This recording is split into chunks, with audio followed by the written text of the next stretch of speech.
हरि हरि हरि गोविंद श्री हरि हरि गोविंद हरि हरि हरि गोविंद श्री हरि हरि गोविंद। श्री वदान्यस्तबकः वाराशि दुहितुस्तस्या वरिवस्यां विदद्महे अनन्यजनसामान्यामाहूर्यस्या वदान्यतां वाराशि दुहितुस्तस्या वरिवस्यां विदद्महे अनन्यजनसामान्यामाहूर्यस्या वदान्यताम्। यः पिबे जलधिमम्बयस्तरेत् यश्च तत्र नियतं शयीत वा तेन वर्णयितुमर्णवात्मजे शक्यते तव वदान्यता न वा। द्वित्वं चेदधिरसनं विलोचनेषु त्रित्वं वा यदि वदनेषु वा चतुष्त्वं यत्वा स्यादधिभुजमेतदम्ब वक्तुं दातृत्वं तव कवयस्तदाक्षमेरन्। अम्ब त्वमेवाश्रितमृत्युहन्त्री सनातनी सर्वबलप्रदासी स्वयं च पञ्चत्वमुपाश्रितेभ्यो देवतृमेभ्यो लभतां फलं कः। तामत्युदारां कमले भजे त्वां यया सुदाब्दौ सह जन्म मात्रात् एकस्तरुर्लुब्धवतं सकोऽन्यः पशुश्च कश्चित् प्रतितो वदान्यः। त्वमम्बदात्रीति किमत्र चित्रं त्वद्वासदेशेऽपि न लोभवार्ता निदर्शनं तत्र भवन्निवासः सर्वार्थदायी स वृषाद्रिनाथः। औदार्यमास्तां नृहरेर्ययेष हिरण्यदानावसरे सरोषः सानन्दमिष्टं सकलं ददत्याः स्तुत्यं वदान्यत्वमिदं भवत्याः। देहि देवि दयया निरामयाम् अत्र च श्रियममुत्र च स्वयं सञ्चरेम नयता मुहुर्वयं याचका इह पिशाचका इव।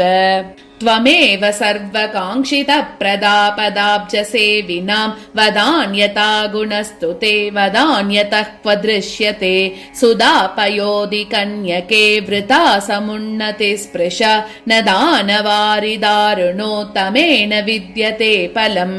श्रीवत्सजुष्टं स्थलमाश्रिता त्वं मनोहरा क्षीरचिताश्रितश्रीः प्रवालदीतित्यवलम्बिताङ्घ्रिः सत्यं रमे कामदुगस्युदारा। ख्यातः कलामात्रद एष चन्द्रो मातः शिबिश्चेत् फलमात्रदायी विषप्रदो वारिदरश्रितानां कल्याणि काङ्क्षादि कदा त्वमेव। कल्पद्रुमः सुमित एव गणो प्रदाता कर्णोऽप्यपार्थ करुणः स बलिः कुदाता नातस्तवापि कमले स हिरण्यहारी नातोऽस्ति ते वितरणे प्रतिवस्तु किञ्चित्। आमोदजुष्टं मधुकालयोगात् फलं ददानं भजतामभीष्टं शाकाशदोदार सुपर्णवाहं देहं रमे कल्पतरुं तवाहुः। मुदा वदान्याश्रितमब्धि कन्ये यं किन्नरेषादधिकं करोषि न किं नरेषादधिकः स एष इतीममाहुर्भुवि हन्त सन्तः।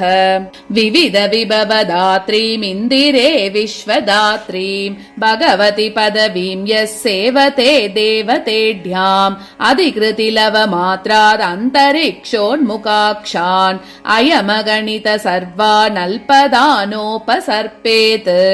त्वयि भगवति सत्यां सर्वमिष्टं ददत्यां कमपि नृपपिशाचं याचते यः कुचेताः फलवति सहकारे बासुरे सत्यदूरे श्रयति दुरतिरोहं देवि शाकोटकं सह।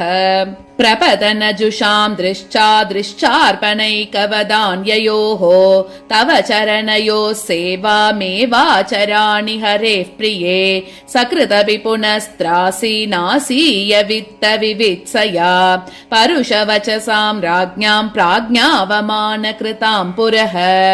दृश्च दयात्रया शिशिरया दत्ता किलातास्त्वया मातर्वात विदूत वारिद चल श्रीलेशलब्धोन्नतेः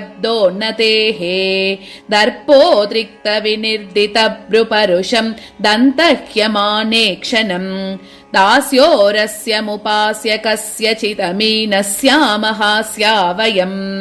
कातर्येण कतर्यवर्य नृपते प्रीति प्रतीक्षोदितः कश्चमपास्तवास्तव चमत्कारो न मे रोचते रामे वेङ्कटनेतुरद्भुत गुणग्रामे दयामे दुरां त्वामेव श्रितकामधेनुमसकृत् सामे स्तुतां भारती भीमानहं न भीमान् राज्ञां निचयान् श्रयेय घोराज्ञान् कल्पानोकः कल्पान् शौरेदारान् भजे महोदरान् भीमानहं न भीमान् राज्ञां निचयान् श्रयेय घोराज्ञान् कल्पानोकः कल्पान् शौरेदारान् भजे महोदरान् इति श्रीमद्वेङ्कटाध्वरि विरचिते श्रीलक्ष्मी सहस्रे वदान्यस्तबकः। हरि हरि हरि गोविन्द